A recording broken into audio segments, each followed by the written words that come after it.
মুসলমান ভাই খুব ভালো করে বুঝবেন, এই পৃথিবীর প্রতিটা রোজাদার যখন রোজা রাখে, আল্লাহ পাকের কোরআনে স্পষ্ট বক্তব্য আল্লাহ দিলেন, রোজার দ্বারায় তোমরা মুত্তাকি হতে পারো।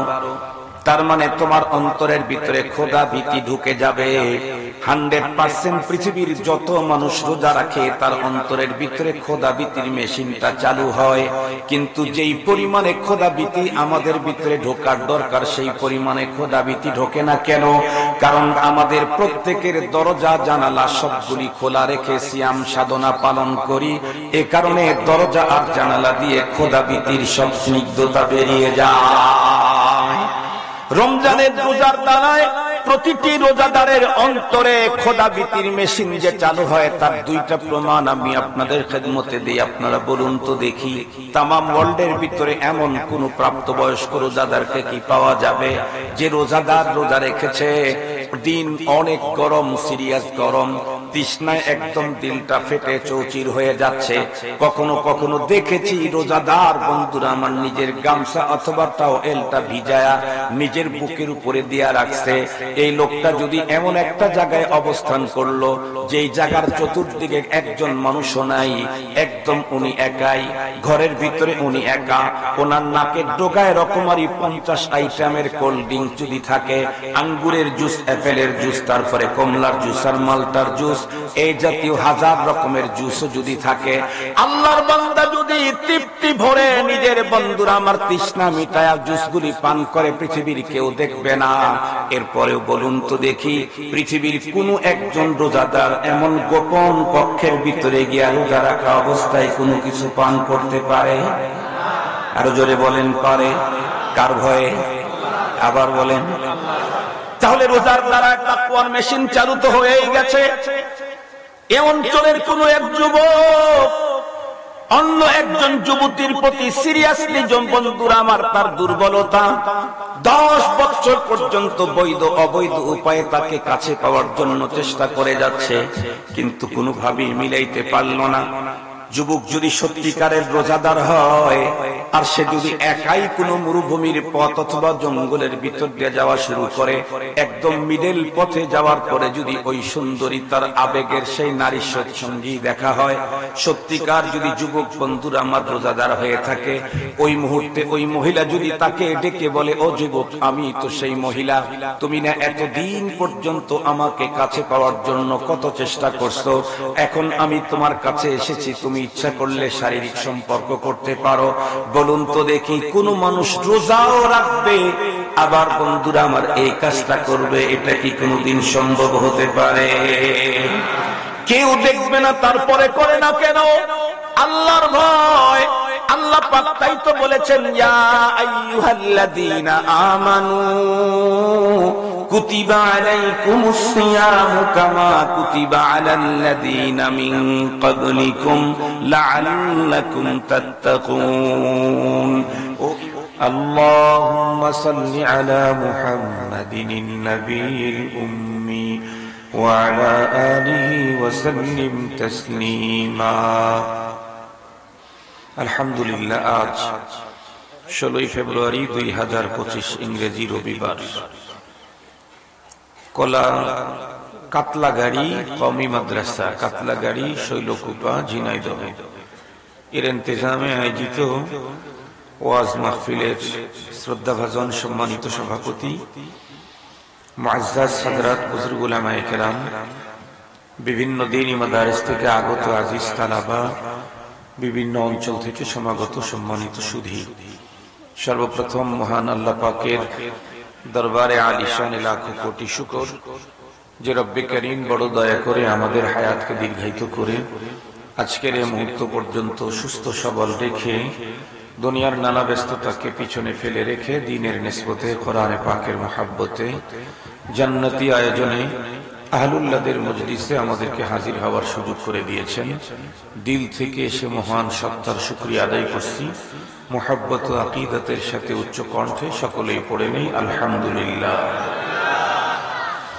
সম্মানিত উপস্থিতি, অনেক লম্বা টাইম আলোচনা করবার সুযোগ আমার নেই। আমার আরো একটা জায়গাতে আজকে বয়ান করার কমিটমেন্ট দেওয়া আছে, নির্ধারিত টাইমে সেখানে পৌঁছার জন্য আমাকে চেষ্টা করতে হবে। আস্তাইযু বিল্লাহি ওয়াত তাওফীকু মিনাল্লাহি আযজা ওয়া জাল্লা। এ কারণে এই 40 মিনিট হয়তো বয়ান করতে পারবো, আর সর্বোচ্চ আমাকে তো 9:45 পর্যন্ত এখানে থাকতে বলেছিলেন। সেখানে এই 30-40 মিনিটের মধ্যেই আমি আমার আলোচনাকে শেষ করে দেব। এ কারণে একেবারে অল্প টাইম, 30-40 মিনিট অল্প টাইম নয়, অল্প টাইম। যে ভাইরা ওখানে দাঁড়িয়ে আছেন তারা কি একটু কষ্ট করে এদিকে এসে বসতে পারবেন?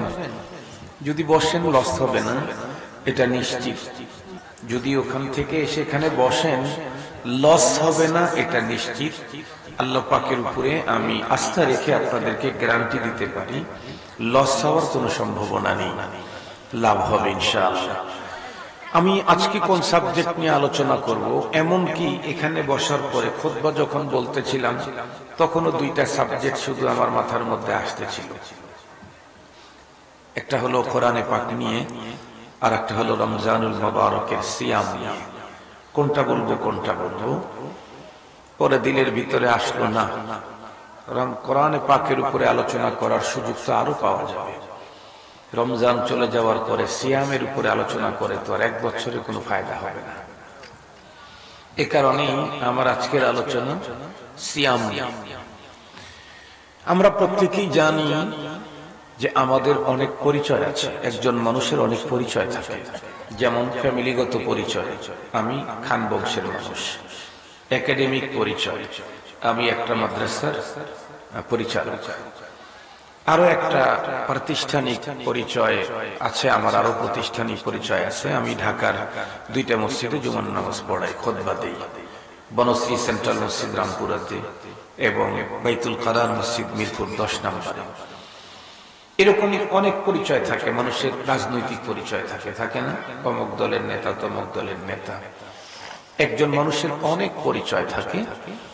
এর ভিতরে সবচেয়ে বড় পরিচয়, ইন্টারন্যাশনাল পরিচয় আমাদের, সেটা হলো আমরা মুমিন, আমরা মুসলিম। এর চাইতে বড় পরিচয় আমার নাই। আমার সবচেয়ে বড় পরিচয় হলো আমি মুমিন, আমি মুসলিম। আমরা যারা নিজেদেরকে মুসলিম বলি তাদের তো অবশ্যই কথা জানা আছে, বুনিয়াল ইসলাম আলা খামস। আমি যেই ইসলামের একজন ধারক বাহক অথবা মুসলিম হিসেবে আমি আমাকে যারা বলি যে আমি মুসলিম, তাদের তো কথা জানা থাকতেই হবে যে ইসলামের বুনিয়াদ হলো 5টা, ইসলামের স্তম্ভ 5টা। এই 5টার ভিতরে 2টা যারা বিশেষ সম্পদের মালিক হয় তাদের উপরে 2টা, আর যারা সম্পদের মালিক না তাদের জন্য 3টা। তার ভিতরে নাম্বার 1 হলো ঈমান, আকীদা। দ্বিতীয় নাম্বার হলো নামাজ। 3 নাম্বার রোজা। হজ আর যাকাত সব মুসলমানের উপরে ফরজ না। মুসলিমকে হজ আর যাকাতের বিধান তো মানতে হবে, বিশ্বাস করতে হবে। সম্পদ হলেই সে হজে যাবে, টাকা হলেই সে যাকাত দিবে। যতক্ষণ পর্যন্ত তার টাকা হয় না ততক্ষণ পর্যন্ত এই 2টা আমলের তার কোনো প্রয়োজন নেই, সুযোগ নেই। সবার উপরে 3টা, তার ভিতরে একটা অন্যতম হলো সিয়াম, রোজা। একেবারে অল্পদিন পরে আমাদের মাঝে আল্লাহ পাক আমাদেরকে ওই পর্যন্ত পৌঁছিয়ে দিবেন, এর দোয়া আমরা করেছি নবী আলাইহিস সালামের অনুকরণে। আমাদের নবী আলাইহিস সালাম রমজানকে পাবার জন্য 2 মাস আগেই আল্লাহ পাকের কাছে দরখাস্ত দিয়ে রাখতেন। পৃথিবীর আকাশে রজবের চাঁদ উদয় হলেই নবীজি আল্লাহ পাকের কাছে দরখাস্ত দিয়ে রাখতেন, আল্লাহুম্মা বারিক লানা ফি রজবা ওয়া শাবান ওয়া বাল্লিগনা রমাদান। আয় আল্লাহ, আপনি আমাকে রজব শাবান মাসে বরকত দিয়ে রমজান পর্যন্ত পৌঁছিয়ে দিন। কেন এত 2 মাস আগ থেকে নবীজি দোয়া করতেন? কেন? কারণ হলো একজন মানুষ তার জীবনে একটা রমাদান মুবারক পাওয়া, তার অর্থ হলো 100 বছর 1000 বছরের অপরাধী মুমিন জীবনের সব গুনাহ ক্ষমা নিয়ে নিজেকে আল্লাহর ওলির খাতায় নাম লেখানোর সুযোগ হাতে পেয়ে যাওয়া। একটা রমজান পাওয়ার অর্থ। এই কারণে নবী আলাইহিস সালাম স্পষ্ট হাদিসের ভিতরে বর্ণনা করেছেন, ওই মানুষটার নাকে মাটি ভরে যাবে, ধ্বংস হোক, নিপাত যাক। যে মানুষটা রমাদানুল মুবারকের মতো বরকতপূর্ণ মাগফিরাত, রহমত, নাজাতের মাস পেল, অথচ তার গুনাহ মাফ হওয়ার আগেই রমজান চলে গেল। তার মানে রমজান আসতো গেল, কিন্তু সে ক্ষমা নিতে পারল না। নবীজি বলেন সে ধ্বংস হোক। মুহাম্মদুর রাসূল সাল্লাল্লাহু আলাইহি ওয়াসাল্লাম যদি কোনো ব্যাপারে কাউকে ধ্বংসের কথা বলেন, এটাকে ফিরাবার মতো ক্ষমতা পৃথিবীর কারো নেই। এ কারণে রমাদানুল মুবারক নিয়ে আলোচনাটা এখন খুব বেশি জরুরি। সবসময় আলোচনা করব, কিন্তু রমজানের আলোচনা হবে হলো 4 রকম। কয় রকম? 4 রকম। কিছু আলোচনা রমাদানের এই মাস নিয়ে। কোরআনে হাকিমের মধ্যে আল্লাহ তাআলা বলেন, শাহরু রমাদান আল্লাযী উনজিলা ফীহিল কুরআন। হাদিসে পাকের ভিতরে নবীজি বলেন, রাহিমা আনফু রাজুলিন দাখালা আলাইহি রমাদান। এটা হলো এই মাস সংক্রান্ত আলোচনা। আর একটা আলোচনা আছে হলো এই মাসের সবচেয়ে গুরুত্বপূর্ণ আমল, ইসলামের অন্যতম রুকন, সেটা হলো সিয়াম, সাধনা নিয়ে। আল্লাহ পাক বলেন, ইয়া আইয়ুহাল্লাযীনা আমানু কুতিবা আলাইকুমুস সিয়াম। হাদিসে পাকের মধ্যে নবীজি বলেন, মান সামা রমাদান। আর একটা আলোচনা এই মাসের জন্য স্পেশালি, এই মাসের জন্য, সেটি হলো কিয়াম, তার মানে তারাবি। নবী আলাইহিস সালাম বলেন, মান কামা রমাদান ঈমানান ওয়া ইহতিসাবান। আর একটা আলোচনা হলো এই মাসের জন্য স্পেশাল, যেটা অন্য কোনো মাসে আমলটা নেই, এই মাসের জন্য স্পেশাল, সেটা হলো ইতিকাফ। এই 4 প্রকারের আলোচনা তো অবশ্যই করতে হবে, 4 প্রকারের।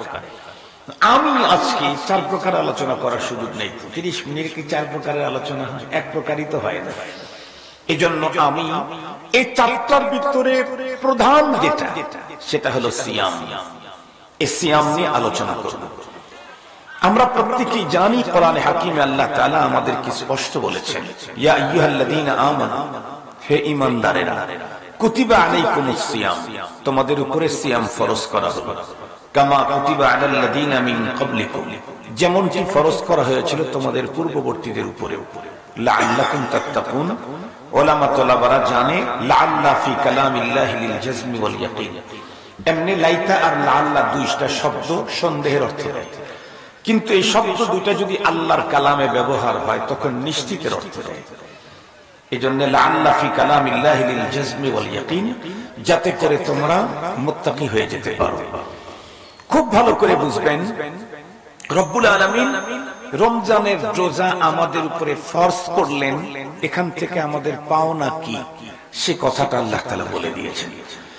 নামাজ ফরজ করে কথা বলেন নাই, আমি তোমাদের উপরে নামাজ ফরজ করলাম যাতে করে নামাজের দ্বারা এটা হতে পারে, এরকম অন্যভাবে আছে, ইন্নাস সালাতা তানহা আনিল ফাহশাই ওয়াল মুনকার, এভাবে আছে। এইখানে রোজার ব্যাপারে আল্লাহ পাকের বর্ণনার ভঙ্গিমাটা ভিন্ন রকমের। এখন আমাদের অনেকের মনের মধ্যে প্রশ্ন থাকে, বিশেষ করে যখন অনেক বড় দিনের রোজা, প্রচন্ড দাবদাহ, খুব বেশি গরম, তৃষ্ণায় দিল ফেটে চৌচি, অনেক কষ্টকর। সেই সময় অনেক মানুষের মনের মধ্যে প্রশ্ন আসে, আল্লাহ পাক এই কষ্টসাধ্য আমলটা আমাদেরকে কেন দিলেন? আল্লাহ ইচ্ছা করলে এই আমলটা সহজ করে দিতে পারতেন। অনেকেই তো বলে যে একটু কিছু না খাইলাম, কমপক্ষে পানিটা পান করার অনুমতি আল্লাহ দিতেন, তো দিলে তো হয়ে যেত। রব্বুল আলামিন যদি অপশন দিতেন যে কোনো খাবার খাইতে পারবে না, শুধু পানি পান করতে পারবা, জোহরের আজান যখন হবে যে এলাকায়, তখন 1 গ্লাস খেতে পারবা, তো ওইভাবে আইন দিলে, ওইভাবে রোজা পালন করলে তো রোজা হয়েই যেত। কি বলেন? অনেকের মনের এই প্রশ্ন। মুহতারাম হাজিরিন, যে আল্লাহ পাক রব্বুল আলামিন আমাদেরকে এই কষ্টসাধ্য আমলটা কেন দিলেন? খুব ভালো করে বুঝবেন, এই কষ্টসাধ্য আমলটা আল্লাহ পাক আমাদেরকে দিয়েছেন এ কারণে যে এই কষ্টসাধ্য আমল, এর দ্বারায় বান্দার যে পাওনা হবে ইহকাল এবং পরকালে, এই পাওনাটা কষ্টের তুলনায় অনেক বড়। অনেক শব্দটা কিন্তু আমি টেনে বলেছি, অনেক বড় বলিনি, অনেক বড় বলেছি, এটা কিন্তু মনে রাখতে হবে। অনেক বড়, কষ্টের তুলনায় পাওনা অনেক বড়।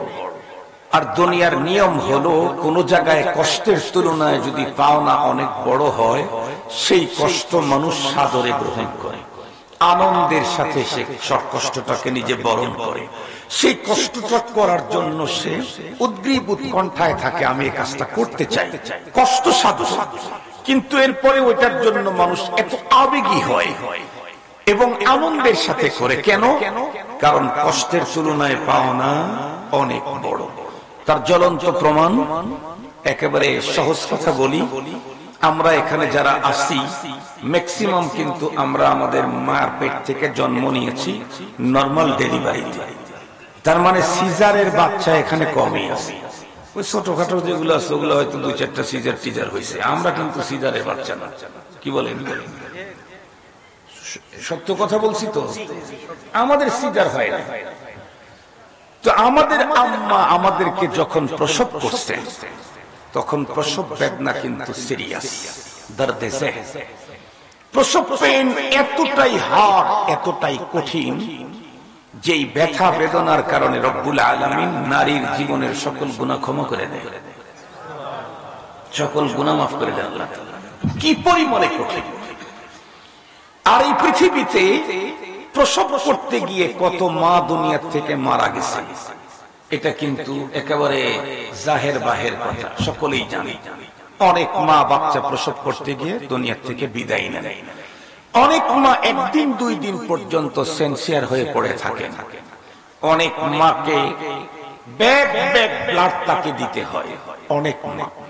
এবং অনেক মা তো এমন আছেন, বাচ্চা পেটে ঢুকতেই ক্ষুধামন্দা শুরু হয়, সে কোনো কিছুর কোনো খাদ্যের ঘ্রাণই নিতে পারে না, ঘ্রাণ নিলেই সে বমি করে ফেলে, কোনো কিছু খেতে পারে না, একেবারে নার্ভাস হয়ে যায়। তাকে হাসপাতালে নিয়ে স্যালাইন দিয়ে রাখে।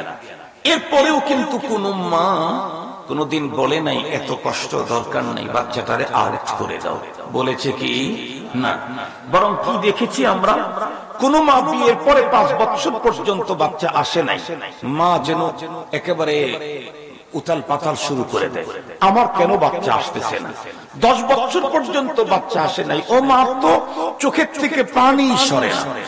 একেবারে ডিম থেকে শুরু করে, মুরগি থেকে শুরু করে, ছাগল থেকে শুরু করে, গরু থেকে শুরু করে, মহিষ থেকে শুরু করে, বৈধ অবৈধ জায়গাতে দেওয়া শুরু করে শুধু একটা বাচ্চার জন্য। প্রয়োজনে বাবার দরবারেও গরু পাঠায়, তবুও যদি একটা বাচ্চা হয়। আসে না এরকম লোক? দেশে চিকিৎসা নেয়, বিদেশে চিকিৎসা নেয়, অথচ এই যে লক্ষ লক্ষ টাকা ব্যয় করতে চিকিৎসার জন্য, একটা বাচ্চার জন্য।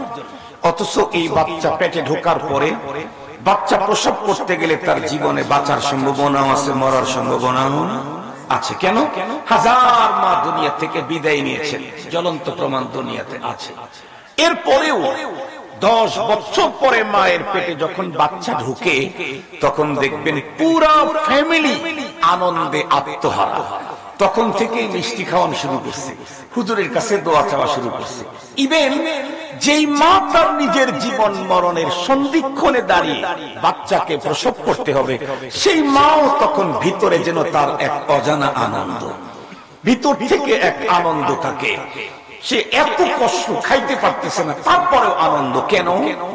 কারণ হলো এই এখানে যে কষ্ট আছে, কষ্টের তুলনায় আল্লাহ যদি আমাকে একটা সন্তান দেন, আর সেই সন্তান যদি হয় আদর্শবান, সে যদি হয় নীতিবান, সে যদি প্রকৃতই একজন মানুষ হয়, সে যদি হয় শেখুল হাদিস আল্লামা আজিজুল হক রাহমাতুল্লাহি আলাইহির মতো, সে যদি হয় মুজাহিদে আজম শামসুল হক ফরিদপুরি রাহমাতুল্লাহি আলাইহির মতো, সে যদি হয় ফিরজি হুজুর রাহমাতুল্লাহি আলাইহির মতো, সেই সন্তান যদি হয় শেখুল ইসলাম আল্লামা আহমদ শফির মতো, সেই সন্তান যদি হয় আয়েদে মিল্লাত জুনাইদ বাবুনগরীর মতো, সেই সন্তানটা যদি হয় মরহুম চরমনাইয়ের পীর ফজলুল করিম রাহমাতুল্লাহি আলাইহির মতো, সেই সন্তানটা যদি হয় হাকিমুল উম্মত থানবীর মতো, মা ও আশা নিয়ে এই সন্তান জন্ম নেয়, তাহলে আমার এই সন্তানের যে পাওনা আমার হবে, তাতে 10 মাসের কষ্ট কোনো কষ্টই না।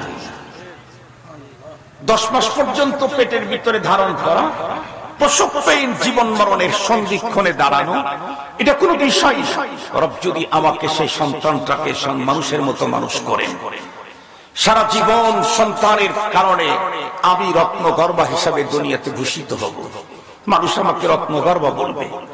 শুধু তাই না, প্রতিটি মানুষ চিন্তা করে এখন তো আমার জীবন আছে, যৌবন আছে, একটা সময় বার্ধক্যতা আমাকে ধরে ফেলবেই।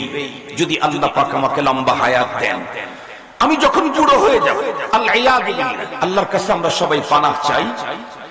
যদি কারো এমন হয় জীবনের শেষ মুহূর্তে গিয়ে 12-14 বছর পর্যন্ত অসুস্থতার কারণে বেডে শুয়ে থাকতে হয়েছে মাকে, সেই মুহূর্তে মার যদি কোনো সন্তান না হয়, সে মায়ের দুঃখের কোনো সীমা থাকে না।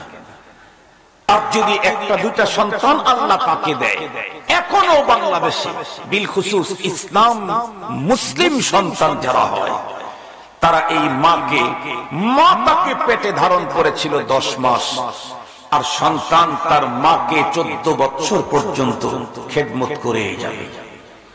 এই সেই দিনে আমার সন্তান আমার কাজে আসবে, এ পাওনা অনেক বড়। শুধু তাই না, আমি যখন দুনিয়া ছেড়ে কবরস্থ হব, আমি যদি পর্যাপ্ত পুঁজি নিয়ে পরপারে যেতে না পারি, আমার তো ঝামেলা হবে। তখন সেই সময় আমার পরপারের পুঁজি আমাকে পার্সেল করবে কে? যদি আমার ঘরে একটা সন্তান থাকে, আমি ইন্তেকালের পরে 50 বছর যদিও বেঁচে থাকি, আরো যদি নামাজি হয়, কন্টিনিউ প্রতিদিন 5 বার আমার জন্য পার্সেল পাঠাবে, রব্বির হামহুমা কামা রব্বায়ানি সগীরা। পার্সেল পাঠাবে, আমার অ্যাকাউন্টে নেকি পাঠাবে 5 ওয়াক্ত সালাতের পরে। এরপরেও যদি কোনো মাহফিল উপস্থিত হয়, কখনো যদি হাত উঠায়, সত্যি যদি আমি তাকে দিন শিখায় দিতে পারি, দিন দিন দিন, তাহলে নিশ্চিত সন্তান কখনো হাত উঠাইলে আমাকে ভুলবে না।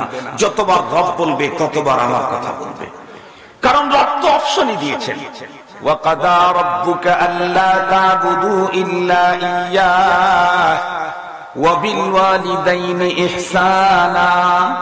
রব অপশন দিয়েছেন। প্রথমে রব নিজের কথা বলেছেন, এরপরে পিতামাতার কথা বলেছেন। সঙ্গত কারণে এই সন্তান রবের কাছে হাত উঠাবে আর পিতামাতার কথা বলবে না, তা হতেই পারে না।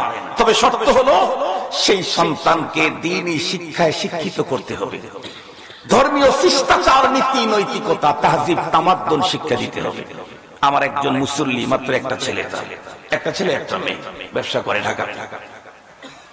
ছেলেটাকে সে মাদ্রাসা পড়ায়, শুধুই ছেলেটা হাফেজ বানানোর জন্য নিজে মাদ্রাসায় একটা শুরু করছে।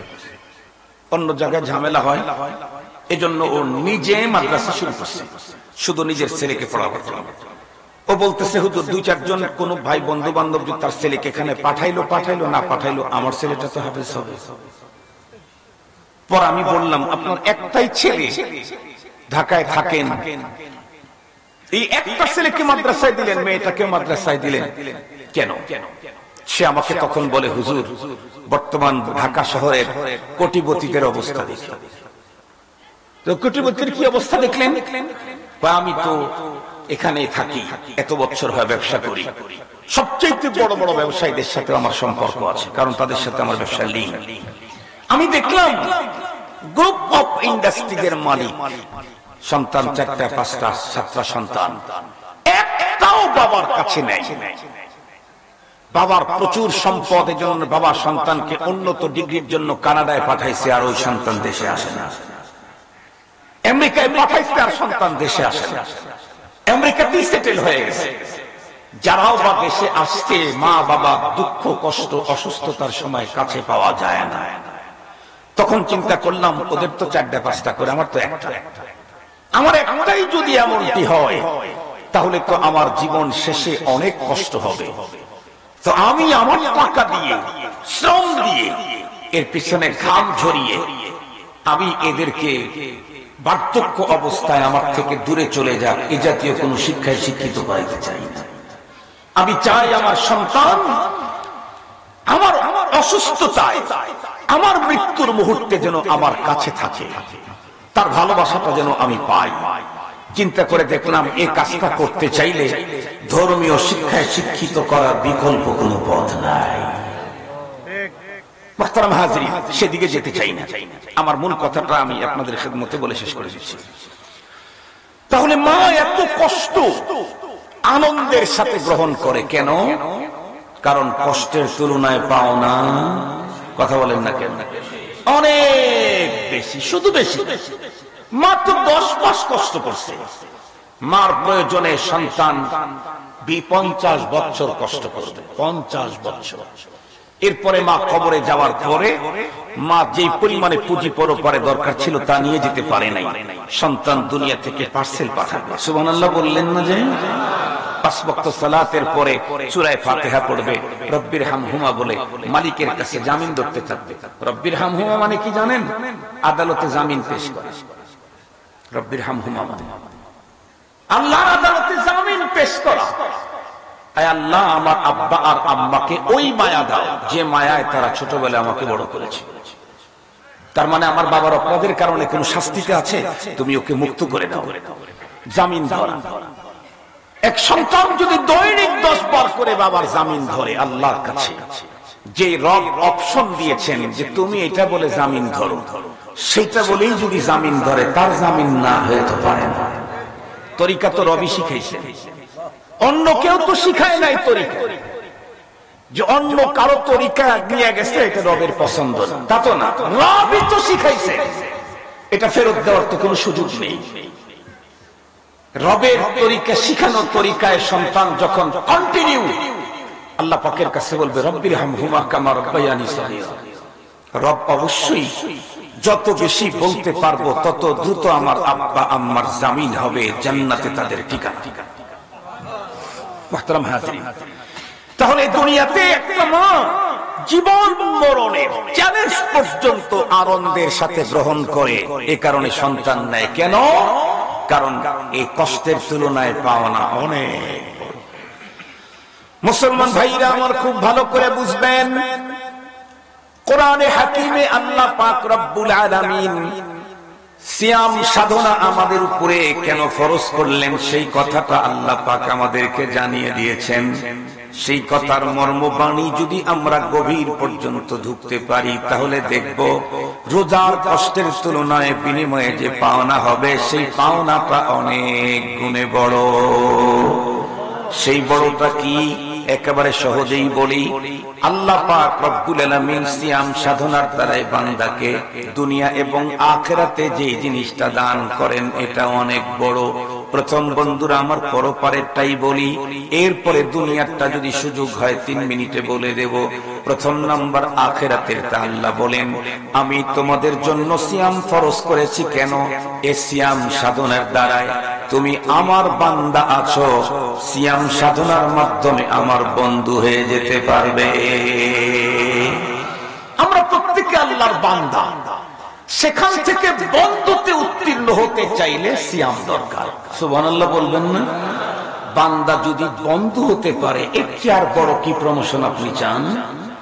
আমিও আল্লাহর গোলাম, আর রোজার আমল করলে আমি আল্লাহর বন্ধু হয়ে যাব। এর চাইতে বড় আর কি? যদি জিজ্ঞেস করেন হুজুর রোজার দ্বারাই আল্লাহর বন্ধু হইতে পারবে, এটা কোথায় আছে? কোরআন শরীফে আছে।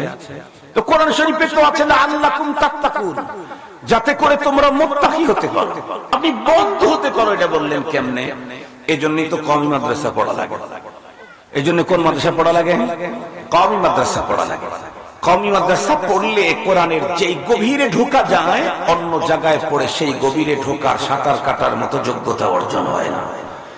আপনারা যারা উলামা ইকরাম তলাবা আছে তারা ভালো করে বুঝবে। যারা মানতিক পড়ছে, মানতিক তারা জানে যে নতিজা বের করতে চাইলে সুগরা কুবরা মিলায়া মাঝখানকার হদ্দে আওসাত ফেলে দিলে তখন নতিজা বের হয়। কোন জিনিসের নতিজা বের করার সিস্টেমই হলো হদ্দে আওসাতকে ফেলে দিয়ে সুগরা কুবরা মিলাইলে নতিজা বের হয়। কোরআন শরীফের এই আয়াতে আল্লাহ বলেন রোজার দ্বারাই তুমি মুত্তাকি হতে পারো। আর এক আয়াতে আল্লাহ কি বলেন? ইন আউলিয়াউহু ইল্লাল মুত্তাকুন। ওই আয়াতে আল্লাহ বললেন মুত্তাকিরাই আমার ওলি। রোজার দ্বারাই মুত্তাকি হয়, আর মুত্তাকিরাই আর কার দোস্ত? কথা বলেন কার দোস্ত? এখানে মুত্তাকি মুত্তাকি শব্দটা এটা তাকরার হয়েছে, এটা হদ্দে আওসাত। এটাকে ফেলে দিলে তখন নতিজা কি হবে? রোজার দ্বারাই আল্লাহর দোস্ত হওয়া যায়। রোজার দ্বারাই আল্লাহর বান্দা আল্লাহর বন্ধু হয়ে যায়। আল্লাহর বন্ধু হলে কি হবে? কোরআন শরীফের এক আয়াত শুধু বলি, কত আয়াত আছে আল্লাহর বন্ধু হলে কি হয় না হয়, শুধু এক আয়াত বলি। আল্লাহ বলেন, আলা ইন্না আউলিয়া আল্লাহি লা খাউফুন আলাইহিম ওয়া লা হুম ইয়াহজানুন। যারা আল্লাহর দোস্ত হয় দুনিয়াতেও কোনো পেরেশানি নাই, আখিরাতেও কোনো আতঙ্ক নাই, ভয় নাই। नशा दीदा दे सामाने नगम आवर्द नुकसाने, नशा दीदा दे सामाने नगम आवर्द नुकसाने, बपेशे हिम्मते माहर्ज आमद बूद मेहमाने, बपेशे हिम्मते माहर्ज आमद बूद मेहमाने। যারা আল্লাহর দোস্ত হয়ে যায়, ওলি হয়, এদের দুনিয়াতেও কোনো পেরেশানি নেই, আখিরাতেও কোনো ভয় নেই। মুহতারাম হাজিরিন, এখন প্রশ্ন, হুজুর কয় বছরের রোজার দ্বারায় আমি আল্লাহর বান্দা বন্ধু হইতে পারব? কয় বছরের রোজা লাগবে? এই প্রশ্ন যদি করেন তাহলে আমরা বলবো কয় বছরের রোজা লাগে না। 1 বছরের 30-29টা রোজা দিয়েই 1000 বছরের অপরাধী একজন মুমিন বান্দা আল্লাহর বন্ধু হয়ে যেতে পারে। এখন আরেকটা প্রশ্ন করবেন আপনারা, হুজুর আপনার কথার সাথে বাস্তবতার মিল নেই কেন? হুজুর আমি তো 40 বছর হয় রোজা রাখি, আল্লাহর মেহেরবানি। আমি আমার কথাই বলতেছি, আমি তো প্রায় 37 বছর হয়, মনে হয় 38 বছর হয় রোজা রাখি। এবং গত বছর তো অনেক বড় অ্যাক্সিডেন্ট, আমার বাম পায়ের 4টা আঙ্গুল কাটা পড়ছে। এরপরেও আল্লাহর মেহেরবানি একটা রোজা ভাঙ্গা লাগে না। আল্লাহর মেহেরবানি, আল্লাহর দয়া। হুজুর আপনি বলতেছেন 1 বছরের 30-29টা রোজা দিয়ে আল্লাহর বন্ধু হওয়া যায়, মুত্তাকি হওয়া যায়।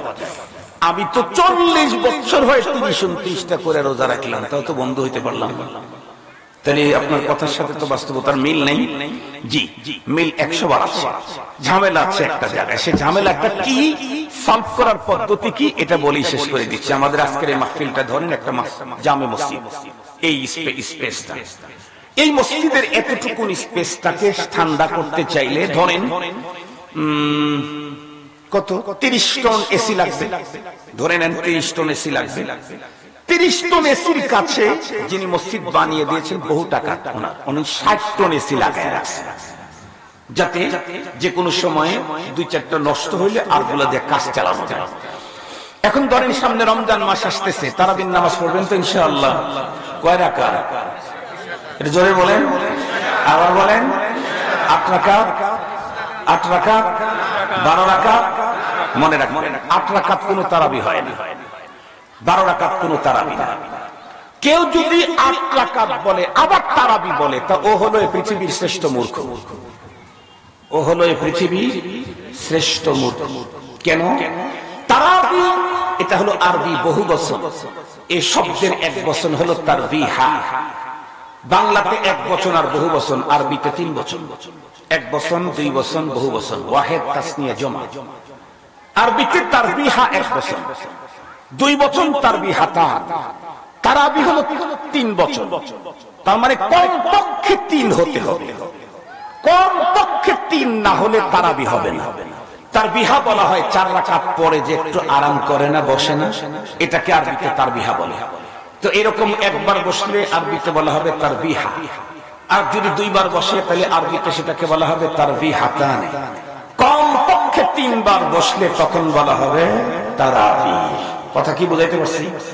8 রাকাত বলবে আবার তারাবি বলবে, ও হলো এই জগতের শ্রেষ্ঠ মূর্খ। কথা কি বুঝাইতে পারছি আপনাদেরকে? এটা হইতেই পারে না, হইতেই পারে না। 12 রাকাত তো তারাবি না, তারাবি 20 টাকা। আল্লাহ আমাদেরকে 20 টাকার তারাবি পড়ার তৌফিক দান করুন। ধরেন তারাবির নামাজ শুরু হয়ে গেছে, 30 টন এসি চালায় গেছে, একেবারে হাই পাওয়ার দিয়েছে মুয়াজ্জিন সাহেব। দেখবেন তারাবির নামাজে যারা দাঁড়াইছে 8 রাকাত পার হতে না হতেই যারা একটু দুর্বল, যাদের একটু লো প্রেশার, শরীরের ভিতরে কাপের চোটে দাঁতে দাঁতে বাড়ি লাগা শুরু হয়ে গেছে। এক পর্যায়ে কি বলবে, সালাম ফিরে এই গরম দেখে, হয় এসি বন্ধ কর, নাই কম্বলের ব্যবস্থা কর, নাইলে কিন্তু অবস্থা বেগতি। 30 টন এসি চালায় যাবে ভিতরে মাঘ মাসের শীতের চাইতে তীব্র শীত অনুভব হবে। মুহতারাম হাজিরিন, কিন্তু এটা কখন? এই মসজিদের দরজা জানালা বন্ধ রেখে এসি চালাবে যখন তখন।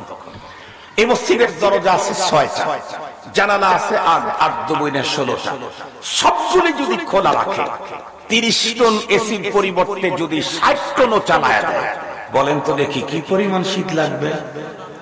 আপনারা বুঝেন না কথা? একটু বলেন কি পরিমাণে শীত হয়ে যাবে? শীত লাগবে কি না? একটু ঠান্ডা হবে, কারণ এসির ভিতর থেকে ঠান্ডা বাতাস বের হচ্ছে, যারা ওই এরিয়াতে আছে তারা ঠান্ডা পাবে। কিন্তু এই অবস্থায় চলতে চলতে হঠাৎ করে বিদ্যুৎ চলে গেলে, এই 1-2 রাকাত নামাজের শুরু করছে খতম তারাবি, আল্লাহু আকবার বলছে তাকবীরে তাহরিমা, বিদ্যুৎ চলে গেছে। দ্বিতীয় রাকাত শেষ হওয়ার আগে ইমাম থেকে শেষ মুসল্লি পর্যন্ত শরীর থেকে ঘাম আসবে। পক্ষান্তরে সবগুলি যদি বন্ধ থাকে, 20 মিনিট পর্যন্ত চলার পরে যদি বিদ্যুৎ চলেও যায়, দরজা জানালা না খোলা হয়, আরো 10 টাকা পড়া পর্যন্ত শরীরে ঘাম আসার কোন সুযোগ নেই। কেন? যেই শীতলতা মেশিন থেকে বেরিয়েছে, সেই শীতলতা বাইরে যাওয়ার সুযোগ পায় না, এই কারণে ভিতরে এখনো ঠান্ডা রয়ে গেছে। মুসলমান ভাই খুব ভালো করে বুঝবেন, এই পৃথিবীর প্রতিটা রোজাদার যখন রোজা রাখে, আল্লাহ পাকের কোরআনে স্পষ্ট বক্তব্য আল্লাহ দিলেন, রোজার দ্বারায় তোমরা মুত্তাকি হতে পারো। তার মানে তোমার অন্তরের ভিতরে খোদা ভীতি ঢুকে যাবে। 100% পৃথিবীর যত মানুষ রোজা রাখে তার অন্তরের ভিতরে খোদা ভীতির মেশিনটা চালু হয়, কিন্তু যেই পরিমাণে খোদা ভীতি আমাদের ভিতরে ঢোকার দরকার, সেই পরিমাণে খোদা ভীতি ঢোকে না। কেন? কারণ আমাদের প্রত্যেকের দরজা জানালা সবগুলি খোলা রেখে সিয়াম সাধনা পালন করি, এ কারণে দরজা আর জানালা দিয়ে খোদা ভীতির সব স্নিগ্ধতা বেরিয়ে যায়। রমজানের রোজার দ্বারায় প্রতিটি রোজাদারের অন্তরে খোদা ভীতির মেশিন যে চালু হয়, তার 2টা প্রমাণ আমি আপনাদের খেদমতে দিই। আপনারা বলুন তো দেখি, তামাম ওয়ার্ল্ডের ভিতরে এমন কোন প্রাপ্তবয়স্ক রোজাদারকে কি পাওয়া যাবে যে রোজাদার রোজা রেখেছে, দিন অনেক গরম, সিরিয়াস গরম, তৃষ্ণায় একদম দিলটা ফেটে চৌচির হয়ে যাচ্ছে।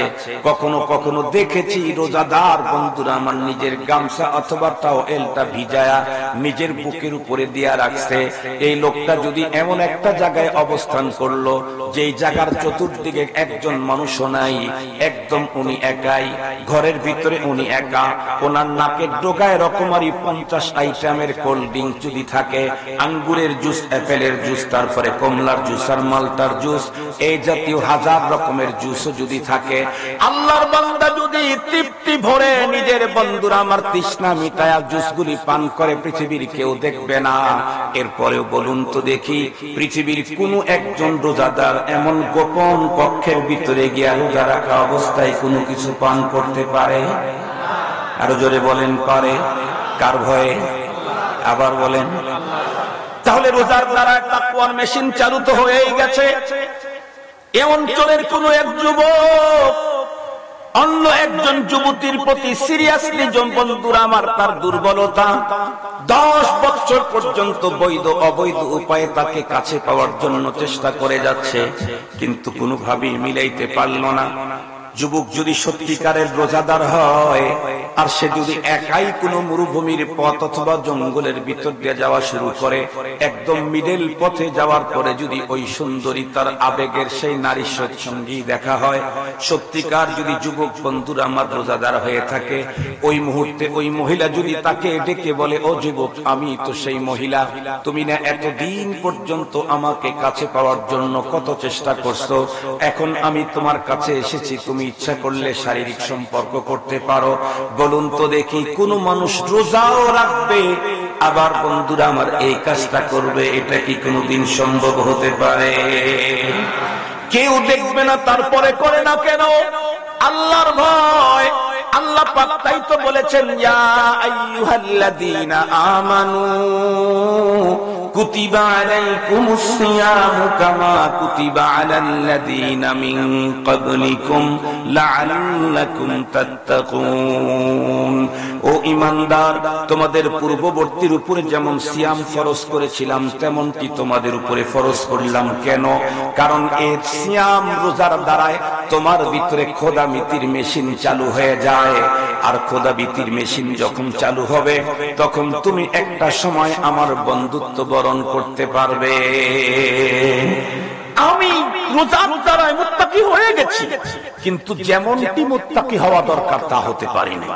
রোজা রেখে যদিও দিনের বেলায় খাই না, রোজা রেখে যদিও দিনের বেলায় পান করি না, রোজা রেখে যদিও দিনের বেলায় স্ত্রীর কাছে যাই না, কিন্তু রোজা রাখার পরে মিথ্যা কথা তো ঠিকই বলি। কথা বলেন না কেন? রোজা রাখার পরে তো গীবত ঠিকই করি, রোজা রাখার পরে তো কুকথা, কুদৃষ্টি, কুধারণা। কথা বলেন, কুকথা, কুদৃষ্টি, কুধারণা, এই কোনটার থেকে আমি আমাকে সেভ করতে পারি না। কেন? ওই যে আমার দরজা জানালা খোলা আছে, এই কারণে যেই পরিমাণে মুত্তাকি হওয়ার কথা রোজার দ্বারাই, ওই পরিমাণে মুত্তাকি হইতে পারতেছি না। যেমনটি মসজিদ যেই পরিমাণে শীতল হওয়ার কথা ছিল, ওই পরিমাণে শীতল হয় নাই। দরজা জানালা খোলা থাকার কারণে আমি আমার বডির দরজা জানালা ক্লোজ করতে পারি নাই, বন্ধ করতে পারি নাই। শুধুই রোজার মেশিন চালু করে দিয়েছি, তাকওয়ার মেশিন চালু করেছি, তাকওয়াকে ধরে রাখার ব্যবস্থা করি নাই। তাই যেমনটি তাকওয়া অর্জন হওয়া দরকার, তেমনটি তাকওয়া আমার অর্জন হয় না। তাহলে কি করলে 100% মুত্তাকি হয়ে যাব? 6 শর্ত মানবে। একেবারে শুধুই শর্তগুলো বললাম। নাম্বার 1, জবান কন্ট্রোল করতে হবে। কি কন্ট্রোল বলেন? 1 নাম্বার জবান কন্ট্রোল। আপনারা বলবেন হুজুরের মতো জবান কন্ট্রোল করছি, সেই সুবে সাদেক থেকে সূর্য অস্ত পর্যন্ত কিছু খাইলাম না, পান করলাম না, এর চেয়ে আর কত কন্ট্রোল করব?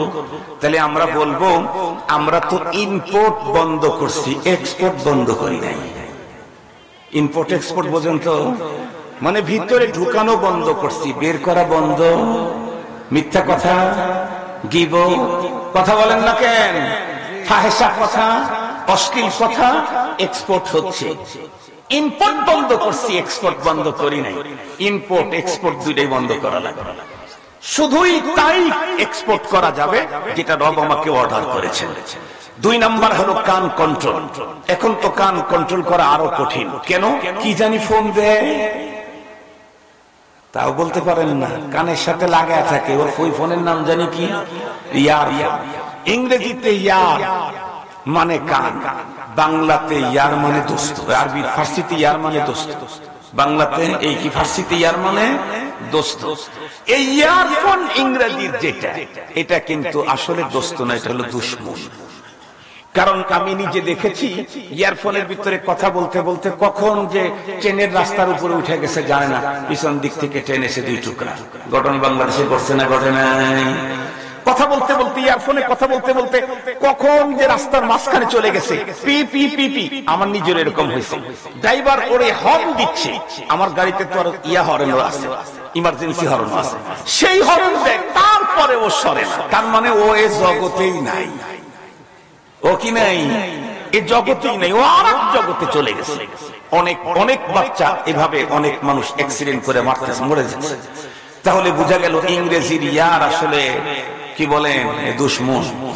নিজের জীবনকে সেভ করতে পারে না, ওইটা দিয়ে আপনার রোজা সেভ হবে কেন? এই জন্য এটা ফালাই দিবেন। কোন বাজে কথা কানে নিবেন না। কেউ যদি বলতে থাকে বলবেন, সরি আই এম রোজাদার। আরবি বলবেন, আফওয়ান ইন্নী ইমরাউন সাইম, আমি রোজাদার। বাংলাতে বলেন, কথা বলতে পারবো আমি রোজাদার। কেন? 52 বছর পর্যন্ত যত অপরাধ করেছি, মাত্র 30 দিনে আল্লাহ আমাকে সকল অপরাধ ক্ষমা করে তার বন্ধুর চেয়ারে আমাকে আসন করে দিবেন। সুতরাং আমি এই 30 দিন কারোর সাথে বাজে কথা বলতে পারবো না। আমি এই চেয়ার থেকে নিজেকে বঞ্চিত করতে পারবো না। আমার জীবনে আর যদি কোনো রমজান না আসে, আমার জীবনে যদি আর কোনো রমজান না আসে, তাহলে আমি আল্লাহর বন্ধু হওয়ার সুযোগ আমার হাতছাড়া হয়ে গেল। এই জন্য এই 30 দিন আমি কমপ্লিট কন্ট্রোলে থাকবো। 3 নাম্বার চোখ কন্ট্রোল। 4 নাম্বার অঙ্গ প্রত্যঙ্গ কন্ট্রোল, অঙ্গ প্রত্যঙ্গ দিয়েও গুনাহ করা যাবে না। 5 নাম্বার এত কিছু করার পরেও খেতে হবে সাহরি আর ইফতারে হালাল। সাহরি আর ইফতারে হালাল খাবার খেতে হবে। ও যদি পান্তা ভাত হয়, পানি ভাত হয়, সাহরি আর ইফতারে হালাল কিছু পায় নাই, পানি ভাত, পান্তা ভাত, এটা দিয়ে যদি সে সাহরি আর ইফতার করে, ও আল্লাহর দোস্তের চেয়ার পেয়ে যাবে। পক্ষান্তরে সাহরিতে 25 আইটেমের খেয়েছে, ইফতারি 50 আইটেম করেছে, কিন্তু হারাম। মনে রাখবেন, হারাম খোর আল্লাহর দোস্ত হওয়ার সুযোগ নাই। হারাম খোর আল্লাহর দোস্ত হওয়া, আর হারামে যে আরাম নাই, এই ওয়াজ বাংলাদেশে নতুন করে করা দরকার নাই। নিজের চোখেই তো আমরা দেখতেছি। কথা বলেন না কেন? যারা হারামে কোটি কোটি টাকা হারাম পন্থায় অর্থ উপার্জন করেছিল, এখন জানি কি অপারেশন শুরু হয়েছে, ডেভিল হান্ট। কি ধরা? আর একটু জোরে বলেন না। এটা কি হুজুররা করছে? এটা মোল্লায় করছে? কথা বলেন না কেন? এ নাম আবিষ্কার করলো কারা? ওরাই এখন বলতেছে যে এরা শয়তান। ওরাই বলতেছে কি? শয়তান। যারা মানুষের উপরে জুলুম করছে, দেশের উপরে জুলুম করছে, এদেরকে এরাই বলতেছে শয়তান। হুজুররা কোনো ফতোয়া দেয় না, নামও আবিষ্কার করে নাই। হুজুররা জানেই না ডেভিল মানে কি। মুহতারাম হাজিরিন, খুব কষ্টে আছে, খুব কষ্টে। আজকেও একজনের সাথে আমার কথা হয়েছে, হুজুর খুব কষ্টে আছে। বললাম আল্লাহর নাম বেশি বেশি বেশি করে জিকির করতে থাকেন যে আল্লাহ পেরেশানি দূর করে দাও, আর তওবা করতে থাকেন, আল্লাহর জীবনে কোনোদিন এদিক ওদিক যাব না। তারা অবশ্য এরকম ছিল না, কিন্তু ওই যে পদ পদবী ছিল, এই জন্য ঝামেলাতে আছে। তো মুহতারাম হাজিরিন, হারামখোর কখনো আল্লাহর দোস্ত হতে পারবে না। তবে এখানে একটা কথা না বললেই নয়, আমরা মনে করি যে আমাদের দেশের সরকারি চাকরি যারা করে তারাই শুধু হারাম খায় আর আমরা সব হালাল খাই। না, আমাদের ভিতরেও হারামখোর আছে। ব্যবসা করেন চশমার, কথার কথা বলতেছি, চশমার ব্যবসা করেন, এটা কিনে নিয়ে আসছেন 3000 টাকা দিয়ে, মার্কেটে বিক্রি হয় 4500 5000 টাকা। এখানে এক জায়গায় ডিফেক্টেড আছে, আপনি কিনে নিয়ে আসার পরে একদিন দেখতে পারলেন ঠিক করতে গিয়া ইসে, কিন্তু এটা নিবে না, ফেরত রেখে দিলেন। একজন গেল, তাকে না বলে বিক্রি করে দিলেন, এই টাকাটা আপনার জন্য হারাম। অথবা এটা বাজারে বিক্রি হয় 4500 5000 টাকা, নতুন একজন গ্রাহক আসছে, খুব চয়েস, ওইটা নিবে, আপনি সুযোগ পেয়ে দাম বলে দিলেন 14000 টাকা, দেন 2000 টাকা কম দেন, 12000 টাকা নিলেন। এটাকে বলা হয় গাবানে ফাহাশ। এটাকে বলা হয় গাবানে ফাহাশ শরীয়তের ভাষায়। এই পদ্ধতিতে চশমা বিক্রি করে যে টাকাটা উপার্জন করলেন, এটা হারাম। শুধু কি তাই? আমি মাদ্রাসায় বুখারী শরীফ পড়াই, শেখুল হাদিস। আমি মাদ্রাসার মুহতামিম, প্রিন্সিপাল।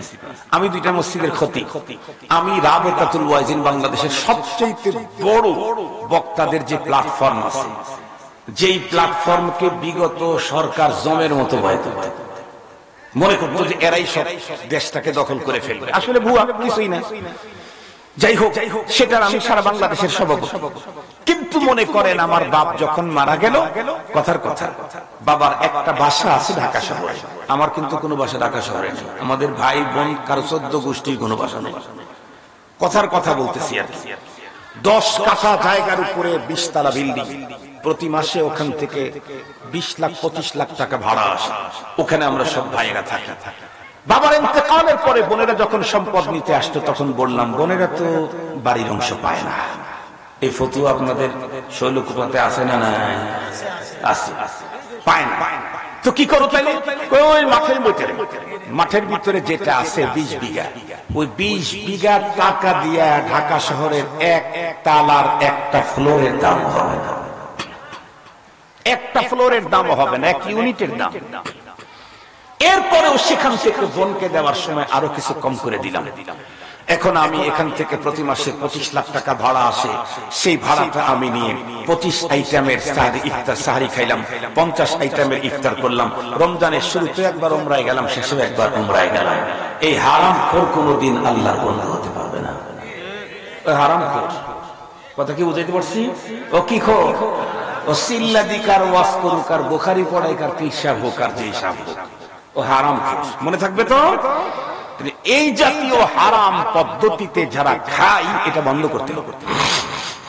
7 নাম্বার হলো, এত কিছুর পরেও ইফতারি উদর ভরে ওভারলোড খাওয়া যাবে না। ওভারলোড খাইলে 2টা সমস্যা, একটা রোজার মূল লক্ষ্য নষ্ট হয়ে গেল, 2 নাম্বার আপনার জীবনের সুস্থতা শেষ হয়ে গেল। এই জন্য খেতে হবে পেটের ভিতরে ক্ষুধা রেখে। রব্বুল আলামিন রোজা যে আমাদের উপরে ওয়াজিব করেছেন, তার একটা লক্ষ্য হলো ধনী বিত্তবানেরা যেন অভুক্ত থাকার দুঃখ বেদনাটা মানুষ বুঝতে পারে। এখন স্বাভাবিক খেলে সকাল দুপুর বিকালে খাইতাম 1.5 কেজি, আর রোজা রাখার কারণে সে ইফতারের পরে এক বৈঠকে খাওয়া ফেলাইছি 2.5 কেজি। বলেন তো, তাহলে অভুক্তর কোনো কিছু বুঝবো আমি? শুধু তাই না, এখানে সবচেয়ে বড় ঝামেলা যেটা হবে, সেটা 16-17 ঘন্টা আমার স্টমাক এমটি ছিল, খালি ছিল। হঠাৎ করে আপনি 15-2 কেজির চাপ যখন দিয়ে দিবেন, তখন অসুস্থ হয়ে পড়বেন, আপনাকে হাসপাতালে নিতে হবে। এই জন্য আমাদের এই 6 শর্ত মেনে আমরা যদি সিয়াম পালন করতে পারি, ইনশাআল্লাহ সামনের মাসেই যত বড় অপরাধী আমি হই না কেন, আল্লাহ আমাকে অপরাধ থেকে মুক্ত করে তার বন্ধুর সিরিয়াল নাম লেখায় দিবেন। রাজি আছি আমরা ইনশাআল্লাহ। আল্লাহ পাক তৌফিক দান করুন। আমি আপনাদের কাছ থেকে এখনই বিদায় নেব। তার আগে এই অঞ্চলে মনে হয় কওমি মাদ্রাসা কম, তাই না? অনেক কম। একটা মাদ্রাসা এখানে মিটি করে উঠতেছে। কি মনে হয় আপনাদের মাদ্রাসার পরিবেশ, পড়ালেখাতে কি মনে হয়? ভালো, সুন্দর, প্রশংসনীয়, প্রয়োজনীয়? কথা বলেন না কেন? তাহলে মাদ্রাসার জন্য আপনাদের সহযোগিতা থাকবে তো ইনশাআল্লাহ? মৃত্যু পর্যন্ত তো সহযোগিতা করবই। ইভেন মরার আগে আমি আমার পরবর্তী জেনারেশনকে ওসিয়ত করে যাব, আমার ফ্যামিলির প্রতিটা জিনিস যেমন প্রয়োজনীয় তার চাইতে বড় এই মাদ্রাসা।